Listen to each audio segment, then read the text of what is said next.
SRF Audio. Longevity ist nicht, es gibt eine Pille und dann wirst du lange leben. Es gibt so viele, die sagen, es ist nur was für die Reichen. Das ist das, was mich auf die Palme bringt. Das stimmt einfach nicht. Ich werde sterben und ich bin damit auch einverstanden, obwohl es, glaube ich, sich kein Mensch vorstellen kann, was das wirklich heißt.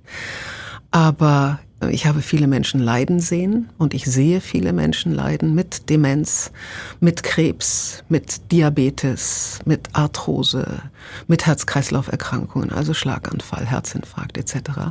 Und das akzeptiere ich nicht, das will ich verhindern. SRF 3 Fokus mit der Judith Wernli. Und mit der Nina Ruge, ehemalige Fernsehmoderatorin, unter anderem täglich zu sehen bei «Leute heute» auf ZDF. Dann ist sie studierte Biologin, Bestseller-Autorin, die sich seit Jahren mit dem Thema Langlebigkeit oder Longevity befasst. Gerade letzte Woche war der erste Longevity-Kongress auch in der Schweiz und Langlebigkeit ist momentan ein riesiges Thema. Nina Ruge ist 68, wohnt seit 4 Jahren mit ihrem dritten Mann im Kanton Luzern.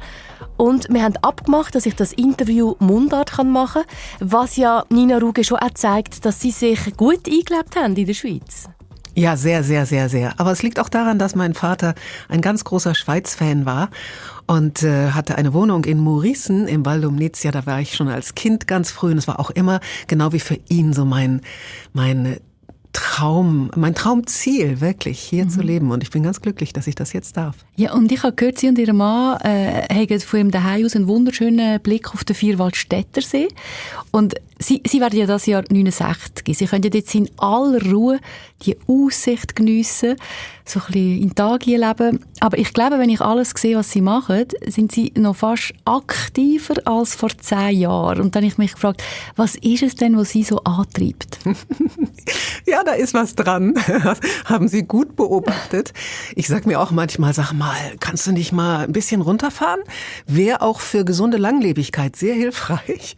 Nein, es ist tatsächlich so, dass zum einen mich das Thema gesundes, langes Leben, wie tief können wir das jetzt bis in unsere Zellen verfolgen, was da passiert und was können wir wissenschaftlich gesichert tun, um unser Leben wirklich länger gesund zu leben.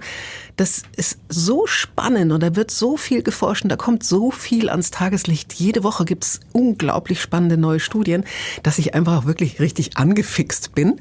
Und zum anderen habe ich auch so ein bisschen Sendungsbewusstsein. Ich möchte dieses Thema in die breite Bevölkerung bringen. Und deshalb mache ich ja auch die populärwissenschaftlichen Bücher und trete überall auf, weil ich diesen präventiven Lebensstil, es geht nicht darum, 120 oder 150 zu werden, aber diesen präventiven Lebensstil, der mir schon hilft, viele, viele Jahre länger gesund zu leben, das möglichst breit zu kommunizieren, damit die Menschen möglichst früh anfangen damit und auch neugierig werden für die Dinge, die jetzt in Zukunft kommen werden und die uns mit einiger Wahrscheinlichkeit eine ganze Menge gesunde Jahre bescheren werden. Sie haben es erwähnt, Langlebigkeit oder eben Longevity. Und da verstehen auch alle ein bisschen etwas anderes darunter. Was ist es für Sie? Sie haben da auch wieder den Nagel auf den Kopf getroffen. Diese Vokabel ist zunächst erstmal ganz unbekannt gewesen. Die Leute haben mich gefragt, als ich mein erstes Buch auf den Markt gebracht habe, 2020, was ist das? Longevity? Und klar, es kam halt aus den USA, da wird schon lange geforscht und Healthy Longevity ist da schon seit 15, 20 Jahren Thema, das aber auch jetzt natürlich ganz, ganz heftig beforscht wird. So, und jetzt ist es zu einem Megatrend geworden. Aber da haben sich dann auch gleich ganz viele Leute draufgesetzt, die gesagt haben, ach, super, da kann ich ganz schnell gute Geschäfte machen. Und plötzlich ist Longevity eine Hyaluronspritze.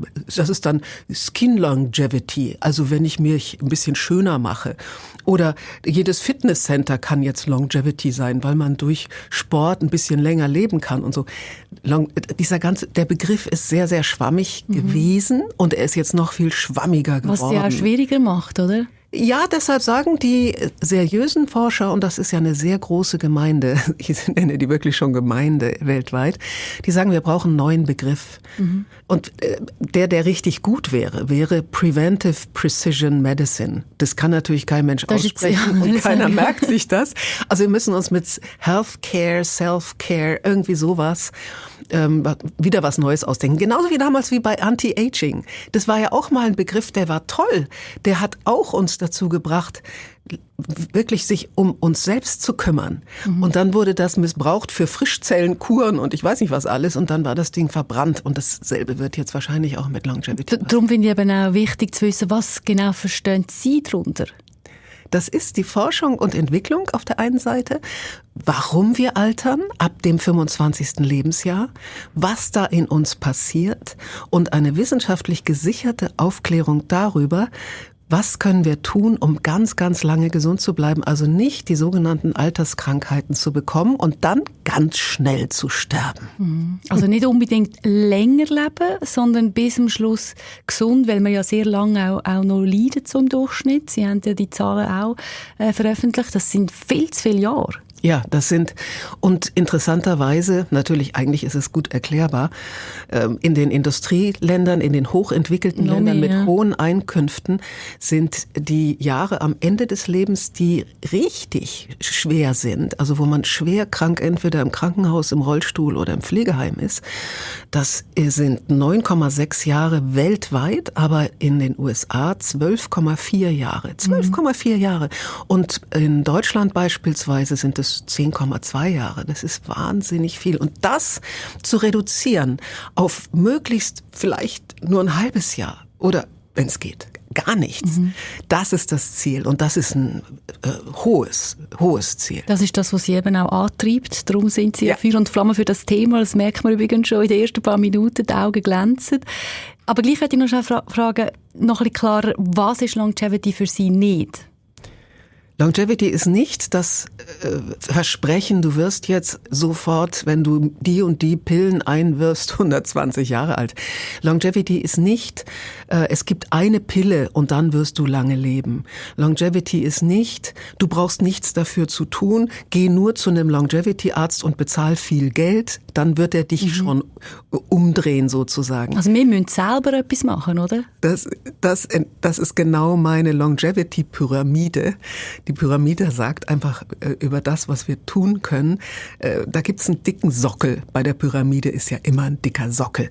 Und das sind die Lebensstilfaktoren. Das ist gesunder Schlaf und genügend Schlaf. Das ist Bewegung und wenn wir älter werden, immer mehr Training, Muskelkraft. Das ist gesunde Ernährung. Das ist Kälte und Hitze. Das ist mentale Resilienz. Also das sind alles Dinge, wofür wir selber verantwortlich sind. Und darüber kommen dann noch andere Dinge. Da kann ich Nahrungsergänzungsmittel, Hormonersatztherapie, regelmäßige Impfungen, viele andere Sachen tun. Und ganz oben sind dann die Medikamente und die Zukunftstherapien. Da wird's dann richtig spooky. Aber da kann man schon sagen, dass wir mit diesen Sachen, die ja schon unsere Grossmütter uns gesagt haben, oder sicher unsere Mütter, 90% abdecken und die restlichen 10% ist ja schon auch eine grosse Geldmacherei, oder? Nein, das will ich niemals unterschreiben. Also was die Oma immer schon wusste, ich steige auch in meine Vorträge immer damit ein, ihr denkt bestimmt, Oma hat doch auch immer gesagt, iss mehr Gemüsekind, geh mal runter vom Sofa und mach ein bisschen Sport, geh vor Mitternacht ins Bett und reg dich nicht so auf. Dann hat doch Oma schon alles gewusst. Aber viel schon, oder? Da ist auch was dran. Das ist die sogenannte Erfahrungsmedizin. Ja, aber das, was wir heute wissen über Lebensstilfaktoren, auch zum Beispiel Intervallfasten, das Thema Fasten, das Thema gemüsebasierte Ernährung zu 80%, das bedeutet was. Hochverarbeitete Lebensmittel, das sind alles die Fertigprodukte, die im Supermarkt unsere Regale überquellen lassen. Wir wissen heute so viel wissenschaftlich basiert, was das in unserem Körper macht, dass wir genau erklären können, warum wir zum Beispiel 80% gemüsebasiert essen sollten und diese hochverarbeiteten Lebensmittel und die vielen Zucker weglassen sollten. Also Longevity ist nicht zu 90% Geschäftemacherei, sondern zu 10%. Entschuldigung, das habe ich nicht richtig zugehört. Aber zu 10% Geschäftemacherei mindestens, da stimme ich absolut zu. Es ist ein Prozess der Erkenntnis, auf den man sich so ein bisschen einlassen sollte. Zu sagen, ich möchte meinen Körper kennenlernen und ich möchte wissen, wenn ich mich jetzt so und so verhalte, was kann ich da für mich rausholen? Und da darf man wirklich ein bisschen egoistisch sein. Da passiert viel. Also tauchen wir doch gerade mal ein, was mit all diesen, Sie sind ja Biologin, Sie haben sich sehr intensiv damit auseinandergesetzt, Sie haben, glaube ich, um die 20 Bücher geschrieben, also von dem, nicht nur zu dem Thema, aber viele. Ein neues ist jetzt auch noch gerade wieder, kommt jetzt in der nächsten Zeit raus. Was ist für Sie das, wo Sie gesagt haben, hätte ich doch das schon viel früher gewusst und ab dem Moment übernommen? Das Thema ist halt, dass viele junge Menschen von all diesen Präventionsthemen, sage ich jetzt mal, oder von dem, was da später mal im Alter droht, da wollen sie sich eigentlich gar nicht drauf einlassen. Das war bei mir früher auch so. Wobei, ich gehöre auch schon zu der Generation, war Müsli-Generation. Ja, ich hab mir meine Müslis immer eingeweicht und ich habe Yoga gemacht und habe meditiert und so. Und die jetzige junge Generation ist da auch unheimlich interessiert. Die sind sehr, sehr gesundheitsbewusst. Also ja, ich habe vor über 20 Jahren einen sehr, sehr guten Arzt gehabt, Hausarzt und Internist. Der hat mich sehr früh auf sehr vieles hingewiesen. Der war sehr in der Forschung und in den Studien, die rauskamen, war er sehr, sehr interessiert und hat mir schon ganz früh, ich bin jetzt über 20 Jahre Vegetarierin, und hat mir gesagt, hier ist keine Zucker und vieles andere. Also ich gehöre schon zu denen, die früh angefangen haben. Aber ich hätte natürlich schon viel, viel früher anfangen können. Habe aber vieles richtig gemacht, vom Sport über Ernährung etc. Das Stressmanagement, das ist bei mir so das Thema. Ich kann mich immer so für die vielen Dinge, die ich tue, begeistern, dass ich dazu neige, mich selbst auszubeuten. Und das ist gesundheitlich, sagen wir mal, suboptimal. Genau, das sagt man ja, eben genug Erholung. Sie haben eine Zeit lang, habe ich in meinem Interview gelesen, 4 Stunden geschlafen. Sie haben ja lange Zeit um die 20er Live-Sendungen gemacht. Und was machen Sie denn heute mit dem gleichen Feuer, jetzt einfach für ein neues Thema, besser, dass Sie die Erholung eben haben? Sie wissen ja auch, wie wichtig und wertvoll das ist. Ja, das ist tatsächlich, wenn man sein Verhalten umstellen möchte, wenn man die Lebensstilfaktoren, wie das so schön heißt, tatsächlich für sich selber umsetzen möchte, dann bedeutet das, dass man sich umprogrammieren muss. Also das sind auch Gewohnheiten, die sind neuronal verschaltet. Also das ist so in mir so drin. Ich stehe morgens auf und sage, was mache ich jetzt heute alles? Und ich habe eine ganz lange To-Liste und das mache ich heute alles auch. Und mit großer Leidenschaft, dann merke ich gar nicht, dass ich eigentlich ein bisschen erschöpft bin und eigentlich ein bisschen müde. Ich müsste mich umprogrammieren. So. Also das haben Sie noch nicht geschafft. Ich bin da noch nicht so gut, aber also mein Einstieg ist mein Hund. Das heißt, ich laufe mit dem wirklich möglichst jeden Tag eine Stunde und bei uns ist es hügelig, dann gehe ich auch schnell, also ich jogge leicht, weil ich habe Arthrose in den Knien. Ich sollte nicht mehr so richtig tough joggen. Ich habe früher so viel gejoggt und das war ungünstig für meine Knie. Also ich jogge langsam und dann die Berge rauf und wieder runter, dann weiß ich, mein Puls geht hoch, Herzbelastung steigt, das ist gut, das muss man mindestens einmal am Tag machen. Und ich versuche überhaupt nicht an die Dinge zu denken, die ich tun muss. Also ich bin wirklich im Augenblick mit meinem Hund. Der ist allerdings noch jung, da muss ich immer sehr aufpassen, dass er keinen Blödsinn macht. Das heißt also, ich bin jetzt nicht wirklich meditativ unterwegs, sondern muss ihn ziemlich oft korrigieren. Dennoch nutze ich diese eine Stunde schon als Me-Time, also als Auftanktime. Also dass meine Gedanken Seele nicht abschweifen zu den Projekten. Ganz genau. Und dass ich in der Natur bin und dass ich im Augenblick, im Moment bin und das Rattern, ich nenne die immer Moskitos im Kopf, dass ich dieses Gedankenflitzen, dass ich das abstelle. Und wenn man das regelmäßig trainiert, geht das schon ganz gut. Und eins tue ich noch beim Einschlafen. Ich suche immer Gold Nuggets. Und die Gold Nuggets sind so klitzekleine, wunderbare Momente des Tages. Das ist jetzt nicht, wenn ich einen Lottogewinn habe, sondern es lächelt mich jemand total nett an oder ich kriege einen netten Anruf oder der Hund schmachtet mich an. Ich habe auch noch 2 Katzen und die liegen auf dem Rücken und strecken mir ihren Bauch entgegen und sagen, kraul mich. Also, das sind Gold Nuggets und die lasse ich abends immer beim Einschlafen vor meinem inneren Auge passieren. Und da kann ich ganz gut einschlafen und tagsüber bin ich dann auch sensibler. dann bin ich aufmerksamer. Da ist wieder ein Gold Nugget. Die Sonne kommt gerade hier so wunderschön hinter der Wolke hervor. Oh, ist das schön. Gold Nugget. Und dann bin ich halt nicht gestresst und nicht getrieben. Also da sind wir bei der Dankbarkeit, oder? Ja. Wo sehr wertvoll kann sein. Ich habe auf Social Media eine Umfrage gemacht. Ich habe geschrieben, Sie kommen in Fokus als Gast. Und was denn die Leute würde interessieren? Was denken Sie, was ist so das, was am meisten interessiert? Naja, wie kann ich länger gesund bleiben? Genau. Wie kann ich länger gesund werden? Was macht Nina Ruge, dass sie so toll aussieht, so viel Energie hat? So, es ist schon etwas, wo man sich selber sagt, was habe ich davon? Jetzt, wenn Sie sagen, so 3-4 Tipps, die man mitnehmen können, die Sie machen, wo Sie vielleicht früher auch schon gemacht haben, intuitiv, aber jetzt mit der Studie, mit der wissenschaftlichen Erkenntnis sagen, ja, das wäre wertvoll, wenn wir das alles auch wirklich machen. Sie haben schon ein paar Sachen gesagt, Lebensmittel, die nicht verarbeitet ist. Da bin ich übrigens wieder bei der Großmutter. Alles, was eine Großmutter noch kennen würde, würde in dem Fall auch passen. Würde sehr passen. Genau. Aber was wäre es denn sonst noch? Ja, also in erster Linie meinen Podcast hören und mein Briefing, weil ich jede Woche dazu Informationen gebe. Na, was ich im Ernst sagen möchte, ist, es macht schon Sinn, sich zu informieren, weil es gibt doch so vieles, auch gut Verständliches dazu. Wenn man erstmal angefangen hat, dann wird man auch wirklich neugierig auf den eigenen Körper. Und das Wichtige ist ja auch, dass man weiß, nicht alles gilt für jeden gleich. Wir werden eine personalisierte, viel stärker personalisierte Medizin, aber auch personalisierte Prävention haben. Also, was würde ich empfehlen? Ich würde schon sagen, erstmal altersabhängig natürlich. Unter 25, wenn ich mich gut bewege, wenn ich mich nicht total verstresse und wenn ich mich einigermaßen vernünftig ernähre und jeder weiß, was das heißt, dann brauche ich nichts weiter zu tun.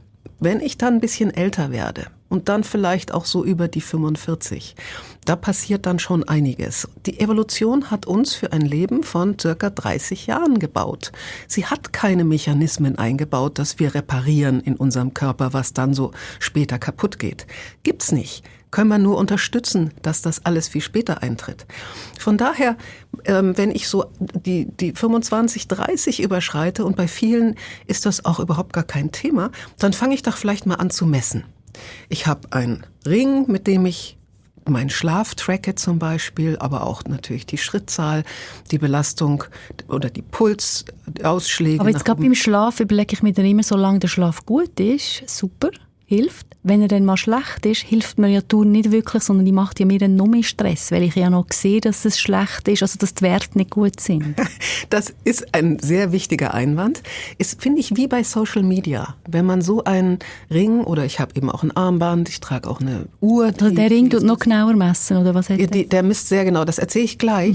Ich finde nur, wenn man so ein Wearable, wie das ja heißt, so ein Messgerät trägt, dazu gehört eine Kompetenz, genauso wie Social Media Kompetenz. Ich kann mich von Instagram total terrorisieren lassen. Ich kann aber auch nur mal eine Minute tagsüber reinschauen und wieder weglegen. Genauso ist es mit den Wearables, dass man sich nicht sagt, oh Gott, mir zeigt der Ring an, ich habe heute schlecht geschlafen.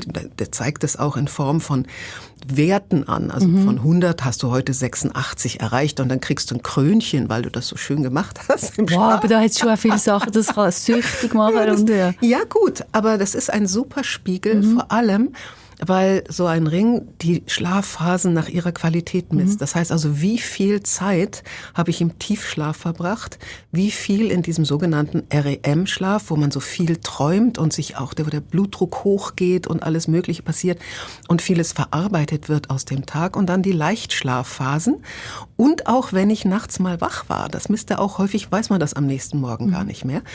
Und das Wichtige sind die Tiefschlafphasen. Da wissen wir, was im Gehirn passiert. Das schrumpft um bis zu 40% und dann beginnt die Glymphe, nicht Lymphe, sondern Glymphe. Das ist das wie die Lymphe bei uns im Körper, nur ausschließlich im Gehirn. Und die spült dann alle Nervenzellen, das gesamte Gehirn durch. Und Abfallstoffe werden stärker abtransportiert als tagsüber.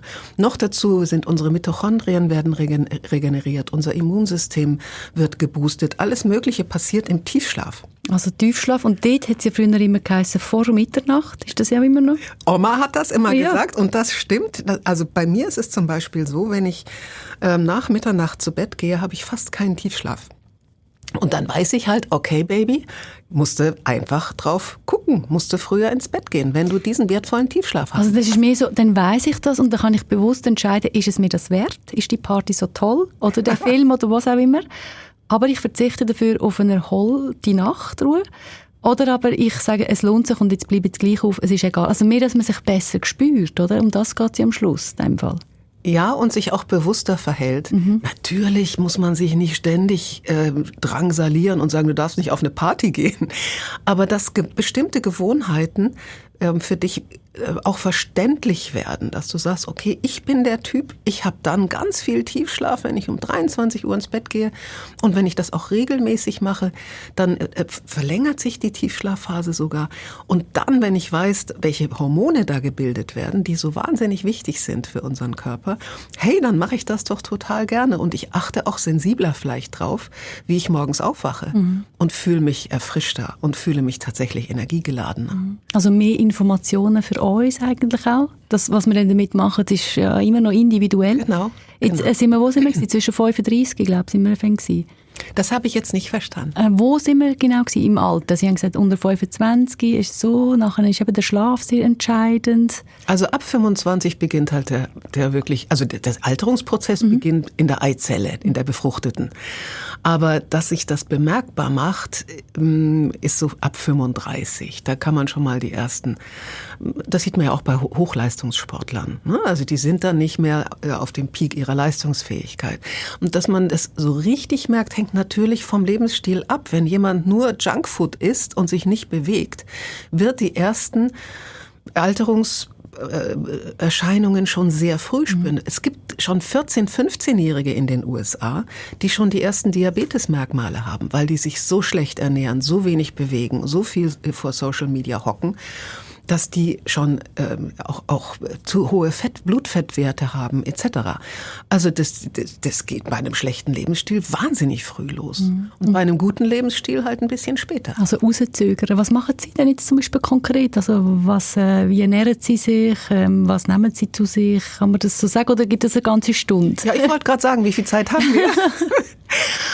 Also das ganz kurz zu machen. Ich sehe zu, also ab einem gewissen Alter, Stichwort Intervallfasten, ab einem gewissen Alter sollte man das nicht zu viel machen, weil sich offensichtlich dieser Schalter, der in jeder unserer Zellen sitzt, der heißt mTOR, weil der im Alter anders zu adressieren ist, muss ich jetzt nicht tiefer gehen. Aber man sollte dann im Alter nicht mehr jeden Tag Intervall fasten. Ich habe das jetzt ganz lange gemacht und ich mache es jetzt nur noch so 2-3 Mal in der Woche. Das heißt, ich frühstücke nicht. Besser wäre es, wenn ich abends nichts essen würde, weil dann abends kein Insulin gebildet wird. Und wenn kein Insulin gebildet wird, dann habe ich auch eine ganz andere Melatonin, also Schlafhormonproduktion und vieles andere mehr. Ich esse aber abends dafür keine Kohlenhydrate. Das versuche ich schon. Und dann ist die Melatoninbildung auch wiederum ganz gut, weil das Insulin auch nicht gebildet wird. So, also ich frühstücke 3-mal in der Woche nicht und dann trinke ich trinke jeden Morgen ganz viel grünen Tee und natürlich ohne Zucker und so. Also Zucker essen Sie, glaube ich, gar nicht mehr, oder? Gar nicht. Esse auch keine Desserts. Was nicht heißt, dass ich mal, wenn mein Mann liebt Eis, wenn der ein ganz tolles Eis mit Heidelbeeren zum Beispiel hat und dann kriege ich einen Löffel. Das liebe ich. Ich bin ja keine Asketin. Aber ich esse tatsächlich keine großen Portionen Eis oder Kuchen oder was auch immer. Auch kein Weißbrot, keinen weißen Reis. Ich versuche auch keine weißen Nudeln zu essen. Fällt mir in Italien ein bisschen schwer. Aber wenn, dann nur eine ganz kleine Portion. Gut, also morgens, und dann kommt da nicht jeden Tag, aber oft so ein Teelöffel gemahlene Flohsamenschalen rein. Weil eben, ich weiß, in meinem Alter mit 68, da beginnt es, dass man so, Leaky Gut heißt das, löchriger Dünndarm. Wir haben so wahnsinnig viele Milliarden Bakterien da drin, die gut sind und die brauchen Ballaststoffe, und zwar lösliche Ballaststoffe auch. Und häufig, ich esse nicht so viel Obst, auch wegen der Fructose. Fructose ist nicht gut. Obst ist gut, aber nur in Maßen. Ich esse also nicht viel Obst. Also Sie essen vor allem viel Gemüse, oder? Ich esse ganz viel Gemüse. Ich erzähle nur ganz kurz das mit dem löchrigen Darm zu Ende. Wenn die Bakterien diese löslichen Ballaststoffe nicht kriegen, dann fangen die an, die Dünndarmschleimhaut anzufressen. Und dann gibt das kleine Löcher. Und dann können da Giftstoffe durch ins Blut und alles Mögliche, was wir da überhaupt nicht haben wollen. Und die Bakterienzusammensetzung im Dünndarm verändert sich dann auch Richtung Alter. Und dann haben wir immer mehr Bakterien, die Entzündung machen. Die gehen sogar, die Entzündungen, bis ins Gehirn. Und dann kann das Alzheimer machen. Nur mal ein kleiner molekularbiologischer Ausflug. Also gut, das ist jetzt mein Frühstück. Und dann kommt tatsächlich ganz viel Gemüse. Auch wenn ich irgendwie eingeladen bin, auch ich frage immer, sag mal, könnt ihr mir vielleicht einfach nur eine größere Beilagenportion machen? Gemüse oder mittags Salat. Ich war gestern zum Brunch eingeladen, ich habe einen Salat gekriegt. Das fand ich ganz, ganz toll. Und der ist groß und der ist bunt. Also Sie müssen nicht Hunger haben den Tag durch? Nee. Also ich habe so, wenn ich dann mittags, wenn ich nichts gefrühstückt habe, abends keine Kohlenhydrate gegessen habe, nicht so viel, dann habe ich schon mittags Hunger. Und wenn der so Brüllhunger ist, dann esse ich mal ein paar Nüsse, Walnüsse am liebsten, so auf nüchternen Magen. Das macht sofort ein gutes Gefühl. Ja, und der Salat sollte möglichst frisch, möglichst bio, Hofladen und möglichst bunt sein. Möglichst viele dunkelrote Farben, also zum Beispiel rote Salatblätter, aber auch Radieschen, was Scharfes. Oder auch was Bitteres. Ich liebe Bitteres. Also ich liebe Kapern und ich liebe Artischocken und solche Sachen. Dann möglichst fermentiertes Gemüse, weil im fermentierten Gemüse werden ganz viele Wirkstoffe freigesetzt, die wirklich gut sind. Sprossen, selbstgezogene Sprossen, weil da ist wirklich geballte Energie drin. Kräuter, auch geballte Pflanzenenergie drin. Olivenöl, ganz gutes, natürlich extra virgine Olivenöl. Ein bisschen Proteine nehme ich auch immer. Ich bin ja keine Veganerin. Also zum Beispiel ein gekochtes Ei oder ein bisschen Mozzarella. Hüttenkäse liebe ich. Das ist ja jetzt allein nur bei der Ernährung schon sehr viel. Ja. Und dann nehmen Sie ja noch Nahrungsergänzungsmittel und. Wenn wir gleich nochmal auf die 3 wichtigsten Punkte kommen. Also es ist dann wirklich die Ernährung. Sehe ich so richtig, in der Ernährung liegt sehr viel. Wenn Sie ja, Ernährung spielt eine Riesenrolle. Und natürlich Sport. Also jeder, der seriös in der Forschung unterwegs ist, sagt, die können dir jetzt über Nahrungsergänzungsmittel erzählen, was sie wollen. Die spielen auch eine immer größere Rolle, je älter wir werden. Aber wer keinen Sport treibt, bringt sich früher ins Grab und vor allem länger in die Krankheit. Ist einfach so. Was es jetzt schon ist, es macht mir jetzt ein bisschen Druck, ehrlich gesagt. Und ich kann mir vorstellen, erstens ist es sehr komplex, aber man muss sich individuell auch ein bisschen informieren. Also nein, ich meine, Judith, sich so einen großen Salat zu machen, das ist doch kein Stress. Nein, ich meine, alles so ein bisschen rundum. Vor allem habe ich das Gefühl, es suggeriert ein bisschen, dass man Gesundheit mehr oder weniger selber in der Hand hat. Ja. Und du bist verantwortlich für deine Gesundheit. Das kannst du nicht delegieren. Und die Ärzte haben immer weniger Zeit. Das gesamte Gesundheitssystem, ihr leidet ja genauso wie die Deutschen darunter, wird immer teurer. Und die Ärzte, du kannst es gar nicht bezahlen, wenn du dich von einem Arzt beraten lassen willst und so.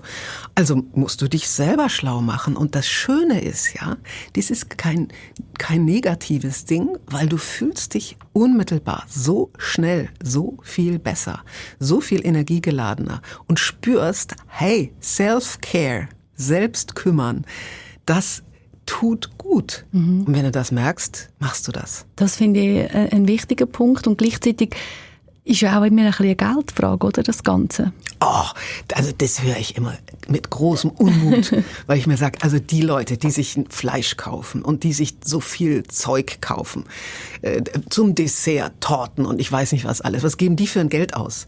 Und dann zum Hofladen zu gehen oder im Supermarkt gibt's ja auch super Bioprodukte. Ich glaube, mehr der Unterschied, man muss wirklich selber machen, das oder? Ist überhaupt, ja, muss man nicht. Es gibt jetzt viele, also ich kaufe auch oft biofertige Salate. Die gibt's auch im Supermarkt zum Mittag oder zum Abend. Es gibt auch jetzt ganz tolle Gemüsegerichte, die du fertig kaufen kannst. Spüre ich Sie richtig, dass Sie sich ein bisschen aufregen, wenn man das fragt? Also, dass Sie so finden, hey, nimm doch jetzt einfach dein Leben in die Hand. Es wäre eigentlich einfach. Es gibt, wenn es nach der Nina Ruge geht, keine Ausrede. Genau.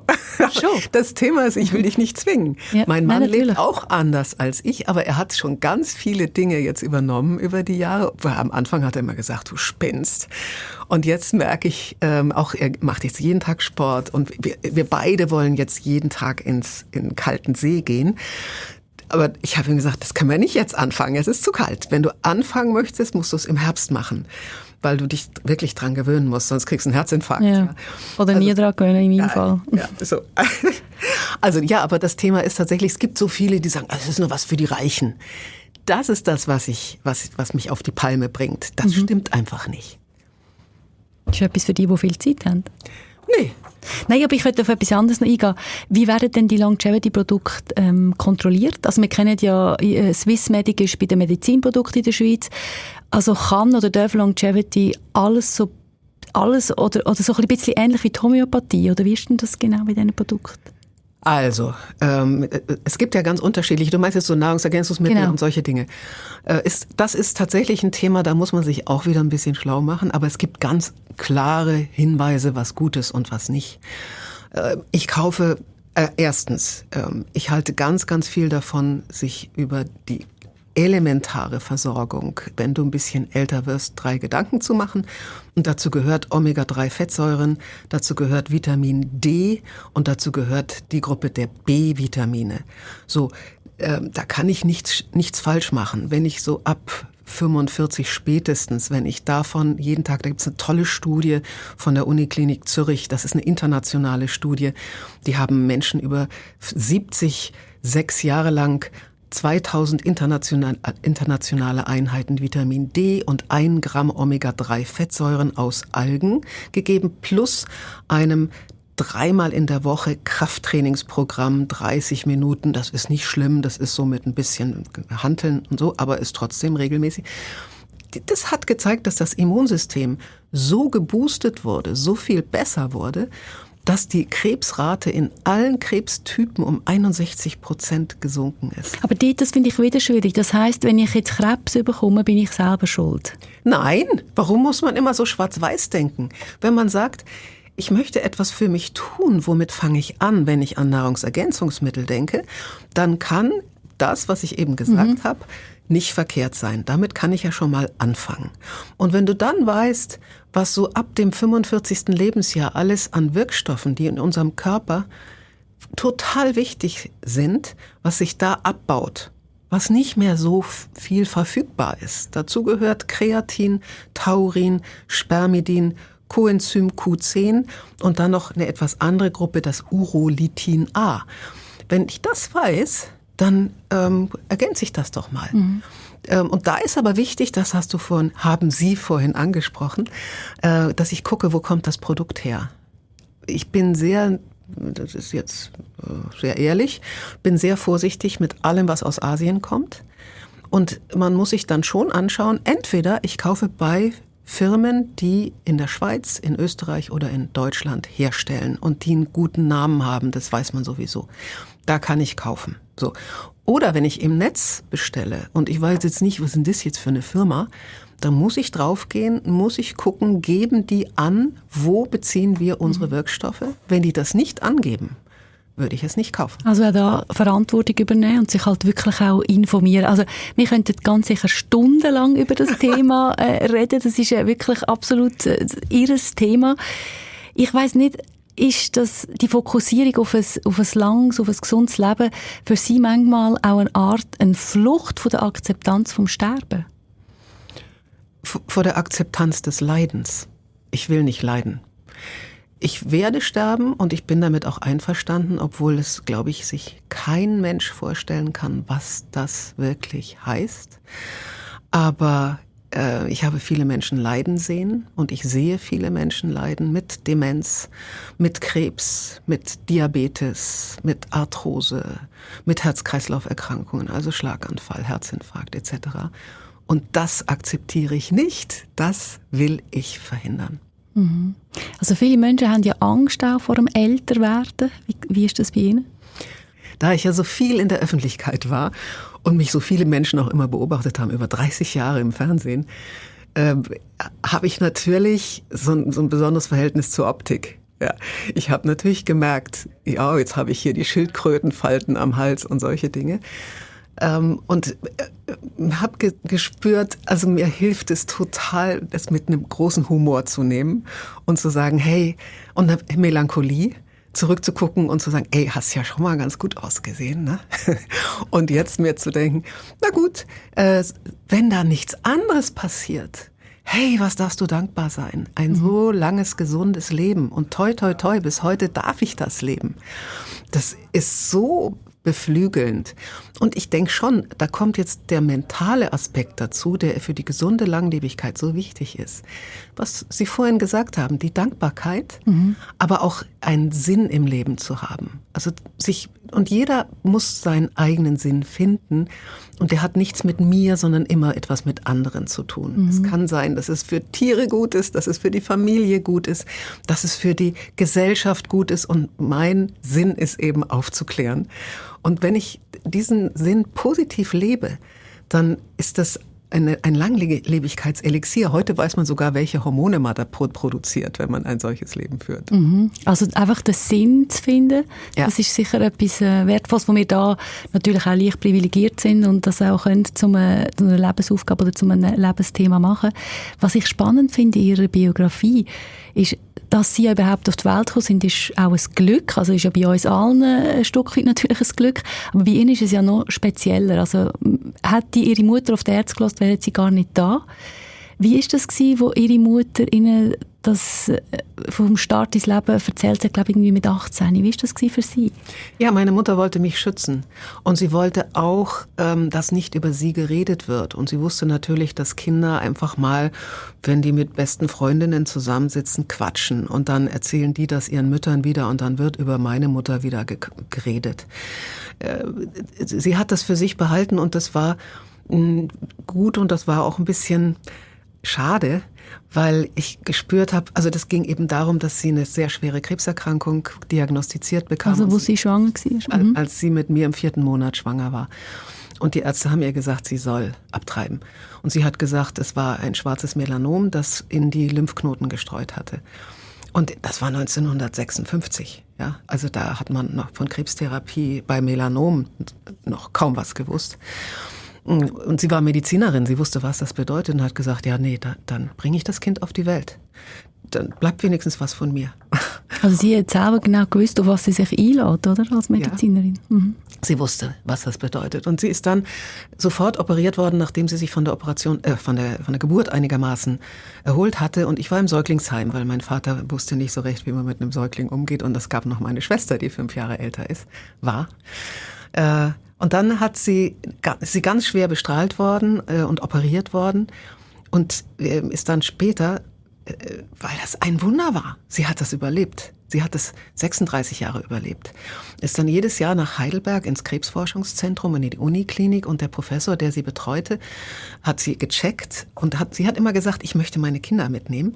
Und dann war ich auch immer dabei und ich wusste gar nicht warum, weil sie hatte uns ja nichts erzählt. Und dann sagte der Professor immer zu mir, hallo Engelchen.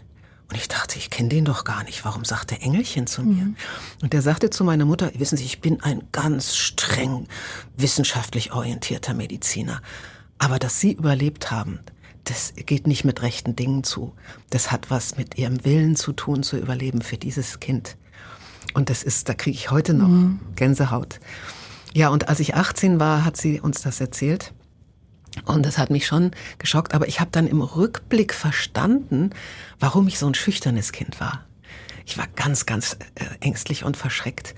Und heute wissen wir, dass zum Beispiel, wenn eine Frau im 4. Monat einen Schock erlebt, und das ist ja ein Schock und ein Trauma, dass sich dann epigenetisch, also auf der DNA, die Stoppschilder, die für die Produktion bestimmter Proteine oder Nichtproduktion verantwortlich sind, dass sich die verschieben und dann auch schon typische Muster auftreten, die beim Kind selber auch bestimmte Folgen haben können. Und ich bin mir ziemlich sicher, egal jetzt, ob das epigenetisch oder psychisch die Folge war, ich war ein so schüchternes Kind und ich habe mich überhaupt nicht rausgewagt und immer am Rockzipfel der Mutter und so. Das hatte was damit zu tun. Und das hat auch zur Folge gehabt, dass ich dann mit der Pubertät extrem rebellisch wurde und extrem nach mir selbst gesucht habe, weil ich gucken wollte, intuitiv, nach welchen Werten will ich leben, wo fange ich an, wo höre ich auf, wer bin ich? Ist natürlich in der Pubertät sowieso immer so, aber bei mir war es, glaube ich, besonders stark. Und Sie sind ja dann nach der Pubertät, Sie haben Germanistik und Biologie studiert, haben wir ja schon erwähnt. Und dann zum Fernsehen, haben 19 Jahre Live-Sendungen moderiert, unter anderem ZDF «Leben heute», wo Sie ja mit Ihrem Abschlusssatz immer noch sehr bekannt sind, mit «Alles wird gut». Mit 50, ich glaube, plus minus, haben Sie aufgehört. Hat das auch mit dem, Sie haben vorher gesagt, wegen dem Älterwerden, hat das mit dem zu tun gehabt? Oh, ich habe erst 10 Jahre später aufgehört, aber mit Leute heute habe ich mit 51 aufgehört. Und ich habe dann ganz viele Sendungen noch moderiert, aber nicht mehr täglich live, sondern auch Stress und ganz große Shows. Talksendung, genau, unter anderem. Das hatte, also ich habe aufgehört dann mit ungefähr 60, ganz einfach, weil ich aufgehört wurde. Weil Frauen über 60 eigentlich im Fernsehen ja gar nicht mehr stattfinden, zumindest vor der Kamera. Das war mir aber klar. Ich war eine der ältesten Moderatorinnen überhaupt im deutschen Fernsehen. Von daher war ich dafür sehr dankbar und hatte mich auch innerlich darauf eingestellt. Und auch schon früh angefangen, viele andere Dinge zu moderieren. Kongresse und Podiumsdiskussionen und was auch immer. Nur das fiel ja alles weg mit Corona. Und dann habe ich alle meine Jobs verloren und konnte mit noch größerer Aufmerksamkeit meine Bücher schreiben. Und heute, wenn ich Angebote bekomme für große Moderationen, das ist immer noch der Fall, ungewöhnlich. Wieso? Also ich finde, Sie nehmen das jetzt recht easy. Also von wegen, Sie haben sowieso immer gedacht, dass so ein Ablaufdatum hat, das ist ja eigentlich überholt. Das ist ja nicht mehr so, also zum Glück, also Männer moderieren auch viel, viel länger. Ja, ich glaube, das hat jetzt speziell etwas mit dem Medium Fernsehen zu tun, weil das Fernsehen natürlich darum kämpft, junge Zuschauer zu halten oder überhaupt zu gewinnen. Und da denkt man, und das ist ja auch richtig, mit jungen Moderatoren ist das besser und einfacher. Ist auch so. Deshalb ist auch zum Beispiel ZDF und ARD, für die ich ja so viele Jahre moderiert habe, sind die Moderatoren deutlich jünger geworden, als sie es früher waren. Ob da mehr junge Zuschauer gehalten oder gewonnen werden können, sei mal dahingestellt. Aber für Sie eine Art auch ein Glück denn, also Corona. Neben allem, Sie haben gesagt, es ist alles zusammengebrochen, da haben Sie sich ja in dieser Zeit eigentlich neu erfunden. Genau, ja. Und ich habe mich so in dieses Thema reingestürzt. Ich hatte vorher schon angefangen, das Buch zu recherchieren und zu schreiben, hatte ja auch einen ganz tollen Co-Autor, einen Wissenschaftler. Und dann aber, als wir überhaupt nichts mehr tun konnten, nicht mehr rausgehen konnten, habe ich Tag und Nacht an diesem Thema gearbeitet und habe mich völlig verknallt. Das ist ja auch ein Geschenk, oder? Wenn man nochmal etwas hat und das hilft ja auch zum länger leben oder gesund bleiben. Absolut. Haben Sie ja schon erwähnt. Und spürt ja jeden, oder? Also Judith, das ist überhaupt gar nicht mehr in der Wissenschaft umstritten. Wer sich im Ruhestand zur Ruhe setzt, wer tatsächlich nichts anderes mehr macht, als zu konsumieren, und sei es auch Sport, ja, Vorsicht, da muss man auch gucken, wie viel. Aber ist natürlich super, ne? Im Alter weiterhin Sport zu treiben ist gut, aber weiterhin geistig aktiv bleiben, Neues erkunden, eventuell auch mal ganz anderes anfangen, was mit dem, was man im Leben gelernt hat, nichts zu tun hat. Zu singen, zu tanzen, zu schreiben, zu malen, all diese Dinge neu zu machen, das hält jung. Das schützt auch vor Demenz. Oder eben in ein neues Land, in ein anderes Land zügeln und nochmal quasi neu anfangen. Ja. Sie leben seit gut 4 Jahren mit Ihrem Mann, mit dem Wolfgang Reitzli in der Schweiz. Hat die Wahlheimat Schweiz oder Kanton Luzern auch mit der Geschichte von Ihrem Vater zu tun, was Sie anfangs kurz angetönt haben? Der Ort hier nicht, aber dass ich die Schweiz so liebe, ja. Weil mein Vater war Halbjude und er hat zum Glück den Holocaust überlebt. Er war für mehrere Jahre im Lager in Westfrankreich und musste da den sogenannten Westwall betonieren. Da sind sehr viele gestorben, weil die Bedingungen unfassbar waren. Und er hat's überlebt, konnte kurz vor Kriegsende auch fliehen und hat sich dann versteckt, durfte aber nicht studieren, natürlich. Hat gerade noch Abitur machen können mit dem Judenstern, dann aber war es vorbei. Und er hat sich dann gesagt, er wollte gerne in die USA emigrieren, wie viele seiner Freunde, die überlebt hatten, und hätte da aber als Staatenloser sein müssen, weil er niemand hatte, der für ihn bürgte. Und hat er gesagt, okay, dann bleibe ich halt. Und hat dann Maschinenbau studiert und ist ganz, ganz schnell sehr erfolgreich, ein Rieseninstitut aufgebaut für Schweißtechnik und Maschinenbau in Braunschweig. So. Und ich habe von ihm das ganze Erbe, also alles, was er geschrieben hat etc., alle Briefe auch an meine Mutter. Und in diesen Briefen finde ich eben unglaublich Lyrisches, was ich meinem Vater, der ein Techniker war, nie zugetraut hätte, wie er beschreibt die Zeit 1948, als er im Sommer, also im Frühjahr eigentlich schon, insgesamt für 4 oder 6 Monate in die Schweiz durfte, nach Bassersdorf bei Zürich. Und dort durfte er bei einem Bauern arbeiten. Und er sagte, ich habe da 10, 12 Stunden am Tag gearbeitet, morgens mit dem Sonnenaufgang bis abends. Und es war so wunderbar. Ich habe 3-mal am Tag was zu essen bekommen, was Gutes. Und dann alle Menschen, die um mich herum waren, die waren geistig, psychisch, die waren nicht traumatisiert, würden wir heute sagen. Und dann habe ich eben diese tolle Fahrt machen können mit den Kühen auf der Bahn, mit der Rätischen Bahn nach Chur. Hat er alles aufgeschrieben? Hat er Alles. Ihrer Mutter geschrieben? Er hat Ausflüge nach Zürich gemacht, hat er an meine Mutter geschrieben, die in Berlin war und hungerte. 48 war der Hungerwinter und da sind die Menschen gestorben wie die Fliegen in Berlin. Und er schrieb halt, wie diese Rätische Bahn dann bis nach Chur führte und was die wohl gekostet hat, diese vielen Brücken und so. Unglaublich. Und dann hat er Zürich beschrieben, wie er die Stille am Morgen und wie er durch die Stadt. Ich habe meinen Vater gar nicht wiedererkannt. Das war einfach phänomenal. Und dann später hat er sich immer gewünscht, sich eine Wohnung in der Schweiz kaufen zu können. Und das war schwierig, man brauchte dafür eine Ausländergenehmigung. Und als er dann Professor war in Braunschweig, hat er nach einigen Jahren eine Ausländergenehmigung für eine, ich glaube, 60 Quadratmeter Wohnung in Morissen im Val d'Omnezia bekommen und hat die gekauft. Und das Erste, was er sagte, war, es ist so gut, die haben hier einen Bunker.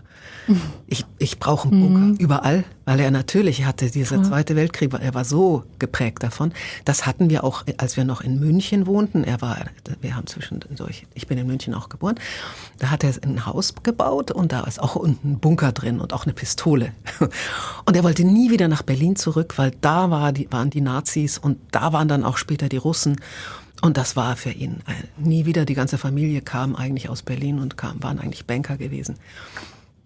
Und hat dann sehr, sehr glücklich viele, viele Jahre, ganz viel Zeit in Morissen verbracht und ich als Kind auch. Der Geruch allein dort und das Kuhglockengeläute und so und das Wandern und der Duft der Wiesen, das hat mich unheimlich geprägt. Kindheitserinnerung für Sie auch. Ganz tief. Wie ist es für Sie, dass Sie das jetzt nicht mit ihm teilen können, dass Sie jetzt auch in der Schweiz sind, auch nicht mit Ihrer Schwester? Sie ist frühzeitig verstorben, also ich glaube vor ein paar Jahren, vor 4, 5 Jahren. Dass Sie das mit niemandem mehr von Ihrer Familie teilen können. Ihre Schwester hat auch kein Kind gehabt. Ja, das ist etwas, was, glaube ich, auch jemand, der eine Familie hat, nicht so gut nachvollziehen kann. Ich bin die Letzte und in meinem Keller ist alles, auch von meiner Mutter, von meiner Schwester und eben von meinem Vater, was an Briefen und Erinnerungen da ist. Und wenn ich nicht mehr bin, ich habe eine ganz, ganz gute Freundin, ich habe in meinem Testament geschrieben, nimm das alles, du sollst keine Arbeit haben, sondern kannst es alles wegschmeißen, aber du kannst auch mal durchblättern und gucken, ob dir da irgendwas auffällt, was du vielleicht aufhebenswert oder vielleicht dokumentationswürdig findest. Aber es ist das Gefühl der Kondensierung der Wahrheit. Ja? Die Wahrheit ist, jeder ist auf dieser Welt allein.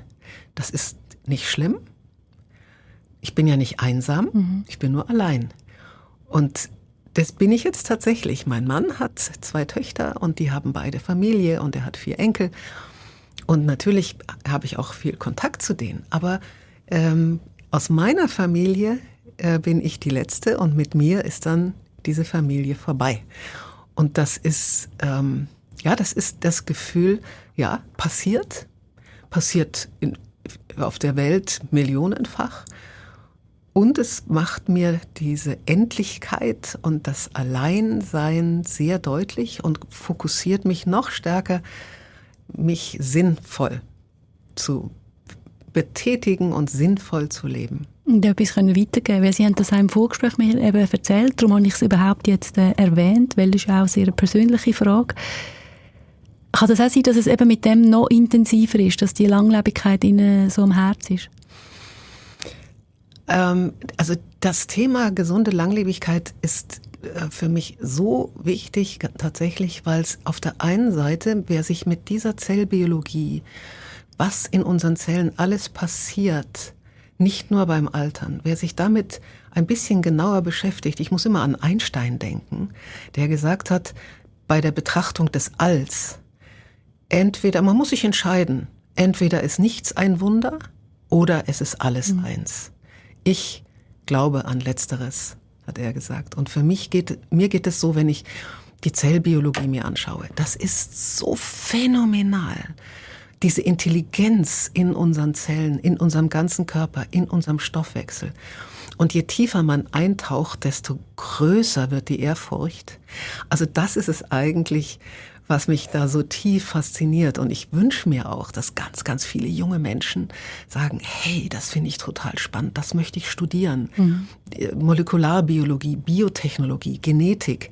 Es ist alles komplex, es ist alles auch anstrengend und es ist ein Wunder.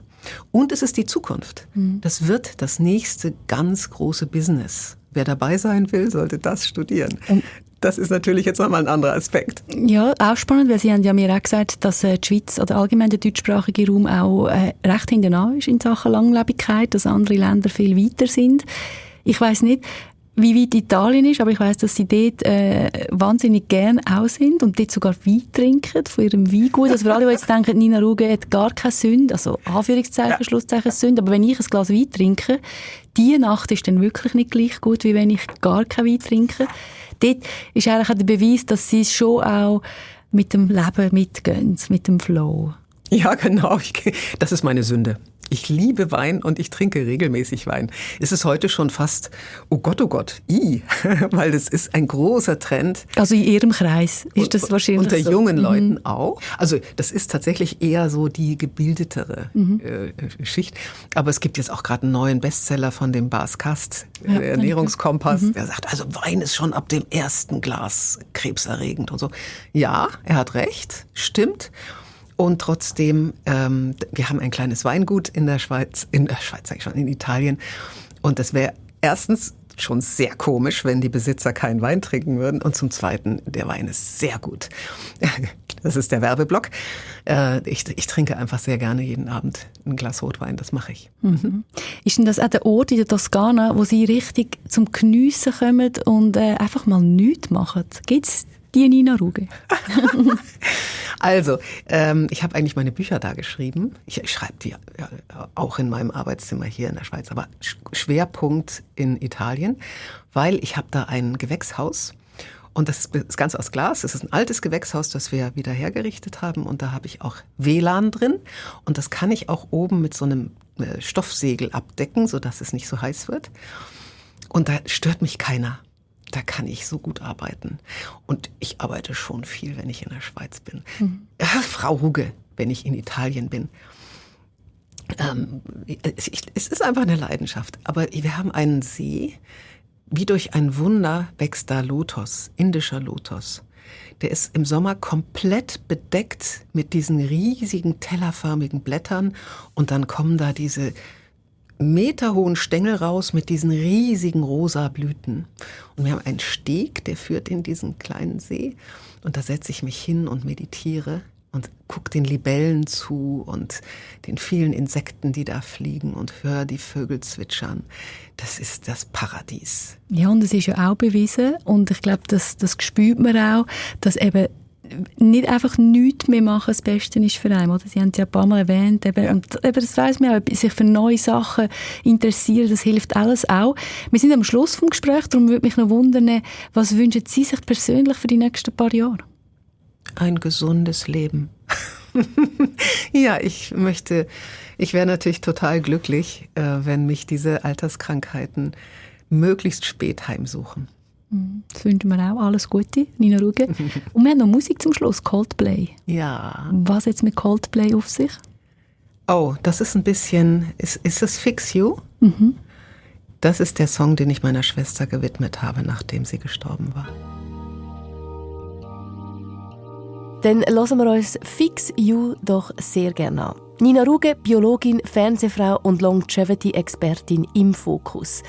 Und wenn euch Gesundheit und Ernährung interessiert, dann empfehle ich euch auch den Fokus mit dem Georg Hassler. Da geht es um das Thema Darm-Hirn-Verbindung.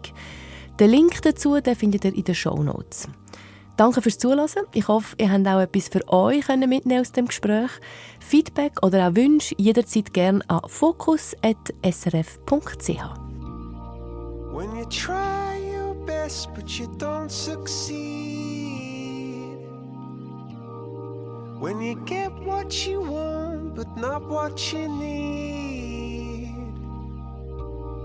when you feel so tired but you can't sleep, stuck in reverse,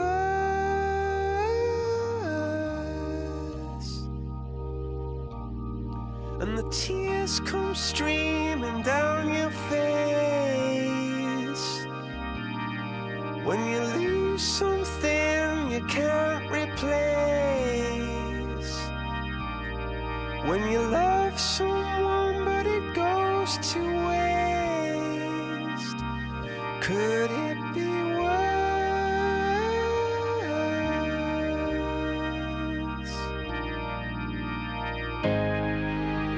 Lights will guide you home and ignite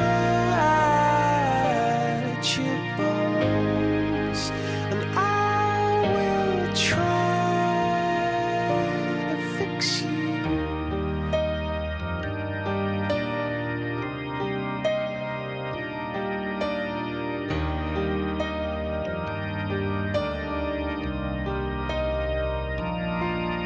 High up above or down below, when you're too in love to let it go, but if you never try you'll never know just what you were.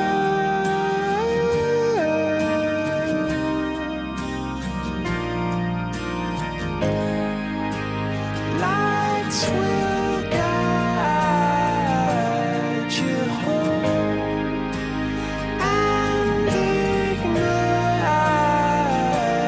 your bones, and I will try to fix you.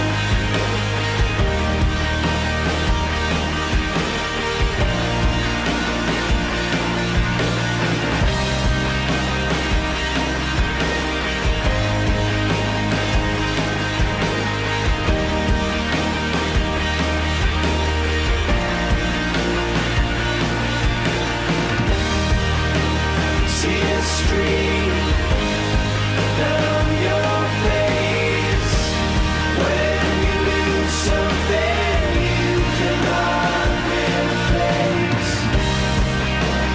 Tears stream down your face,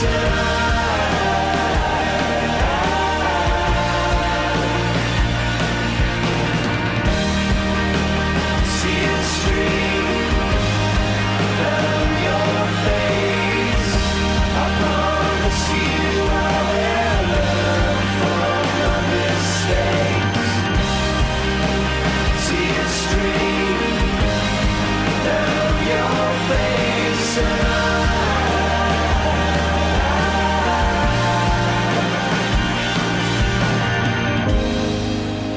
lights will guide you home and ignite your bones, and I will try to fix you.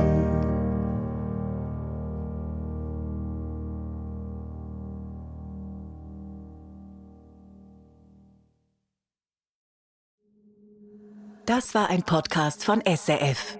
Produziert im Auftrag der SRG.